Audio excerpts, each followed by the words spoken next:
प्यारे विद्यार्थियों, आप सभी का चैनल पर हार्दिक स्वागत है। कक्षा 12 विषय हिंदी अनिवार्य द्विवार्षिक परीक्षा प्रश्न पत्र 2022-23 नमूना प्रश्न पत्र हम अध्ययन करते हैं। समय 3 घंटे 15 मिनट। मैक्सिमम मार्क्स है 70। परीक्षार्थियों के लिए सामान्य निर्देश है। सर्वप्रथम उच्च स्थान पर नामांक लिखिए। सभी प्रश्न करने अनिवार्य है। सभी प्रश्नों के अंक उनके सामने अंकित है। सभी प्रश्नों के उत्तर पुस्तिका में देवें। आगे बढ़ते हैं उससे पहले आप वीडियो को लाइक कर दीजिए। अभी तक आपने चैनल सब्सक्राइब नहीं किया तो चैनल को सब्सक्राइब कर दीजिए। घंटे का निशान दबाकर और बटन पर क्लिक करते हुए अन्य साथियों को शेयर कर दीजिए। आगे बढ़ते हैं। खंड ए, बहुविकल्पी प्रश्न। निम्नलिखित अपठित गद्यांश को ध्यानपूर्वक पढ़कर दिए गए वस्तुनिष्ठ प्रश्नों के उत्तर अपनी उत्तर पुस्तिका में लिखिए। पुस्तकालय से सबसे बड़ा लाभ है ज्ञानवर्धि। मनुष्य को बहुत थोड़े शुल्क के बदलते बहुत सारी पुस्तकें पढ़ने को मिल जाती हैं। तो आप ये पूरा गद्यांश पढ़ लीजिए। उसके बाद नीचे ऑप्शन दिए हैं। प्रश्न ऑप्शन। पुस्तकालय की सबसे बड़ी उपयोगिता है मनुष्य का ज्ञान बढ़ाने में, मनुष्य को राजनीति का परिचय देने में, मनुष्य की ज्ञानवर्धि में, मनुष्य को भूगोल का परिचय देने में। तो ज्ञानवर्धि में होता है। सही उत्तर हो गया।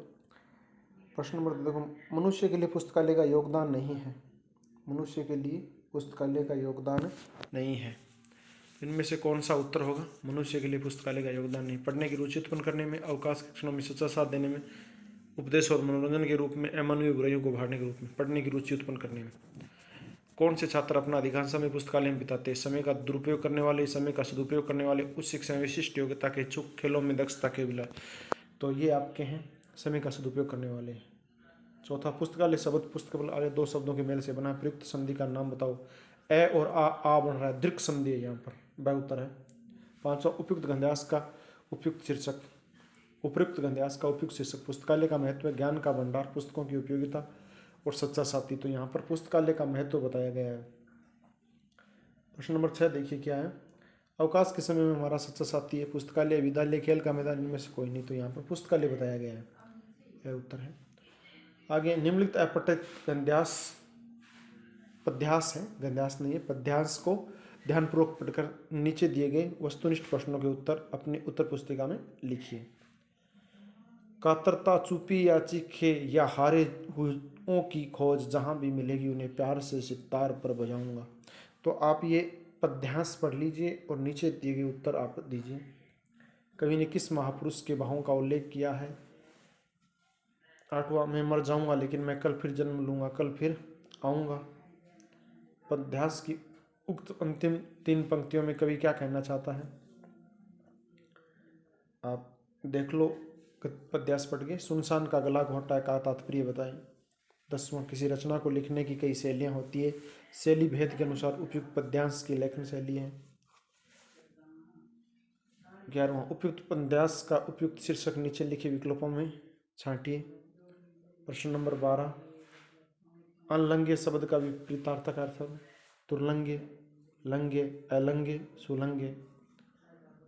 दूसरा, निम्नलिखित रिक्त स्थानों की पूर्ति कीजिए। हिंदी भाषा के परिवार में लगभग रिक्त स्थान बोलियां सम्मिलित है।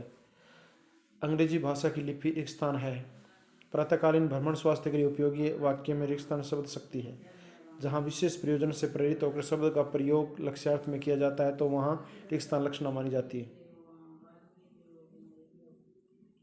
माया दीपक नर पतंग भरमी भरमी इवे पड़ंत काव्य पंक्ति में रिक्त स्थान अलंकार है। गंगा जल सा पावन मन है काव्य पंक्ति में मन की तुलना गंगा जल से की गई है, अतः रिक्त स्थान अलंकार है।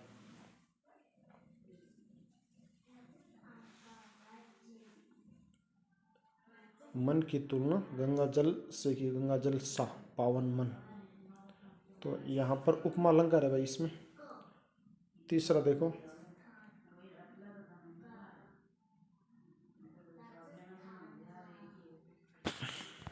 निम्नलिखित अति लघु उत्तरात्मक प्रश्नों के उत्तर एक पंक्ति में दीजिए। निम्न परिभाषिक शब्दों के अर्थ लिखिए।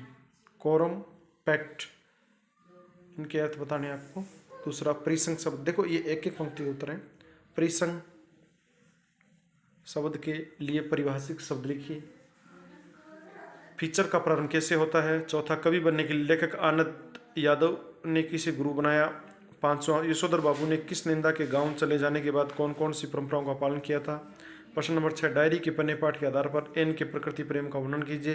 प्रश्न नंबर 7 यशोधर बाबू अपने बच्चों तथा पत्नी से क्या चाहते थे।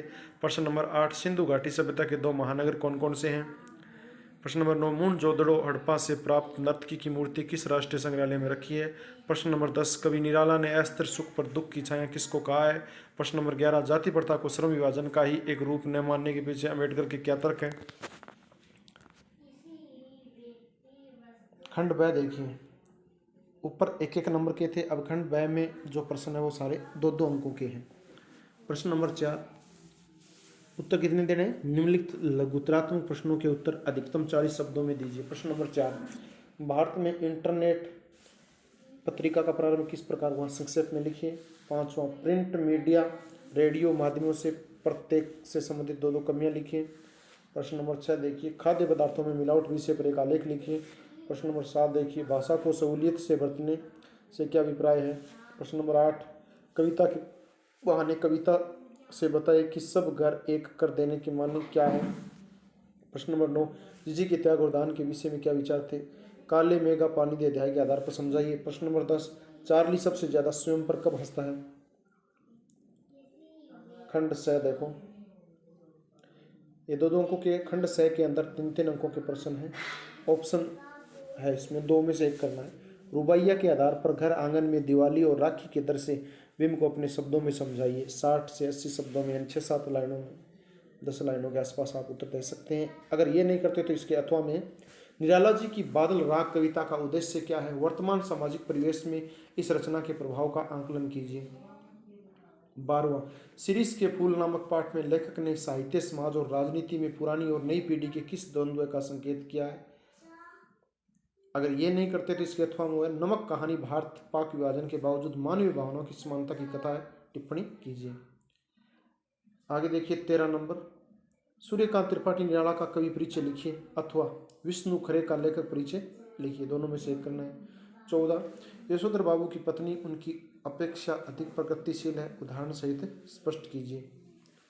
यशोधर बाबू की पत्नी उनकी अपेक्षा अधिक प्रगतिशील है, उदाहरण से स्पष्ट कीजिए। अथवा लेखक आनंद यादव संघर्ष करके जीवन को ऊंचा बनाता है, आप इससे कहां तक सहमत है, प्रमाण सहित सिद्ध कीजिए। प्रश्न नंबर 15 खंड द निम्नलिखित पद्यांश की सप्रसंग व्याख्या कीजिए। प्रभु प्रलाप सुनि कान बिकल भय बानर नीकर आई गायोन हनुमान जिमी। देखो इसमें क्या है, पद्यांश की सप्रसंग क्या व्याख्या करनी है आपको। खंड द है 6 अंकों का है। अब इसमें 2 है, ये बहुत काली सिल जरा से लाल केसर, दोनों में से कोई एक आपको करना है। प्रश्न नंबर 16 देखिए निम्नलिखित गद्यास की सप्रसंग व्याख्या करनी है। ये गद्यास है, या तो ऊपर वाला कीजिए या ये दोनों में से एक करना है, अथवा इन दोनों में से एक करना है। चैपलिन का चमत्कार ये वाला। अब देखिए आप प्रश्न नंबर 17 की बात करते हैं।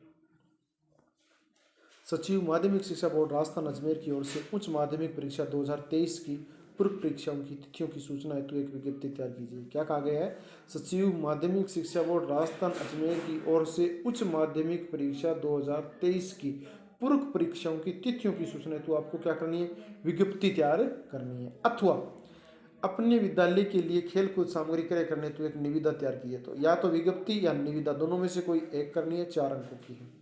प्रश्न नंबर 18 निम्नलिखित विषयों में से किसी एक विषय पर सारगर्भित निबंध लिखिए। राष्ट्र के प्रति हमारा दायित्व है। 2 नंबर है स्त्री सशक्तिकरण। 3 नंबर है बढ़ता विज्ञान घटते मानवीय मूल्य। और 4 नंबर है राजस्थान और पर्यटन की संभावना। तो ये आपका पेपर था हिंदी अनिवार्य का। तो प्यारे विद्यार्थियों, ये मॉडल प्रश्न पत्र आपको माध्यमिक शिक्षा बोर्ड राजस्थान अजमेर की साइट पर मिल जाएगा। तो अगर ये वीडियो पसंद आया तो आप लाइक करें।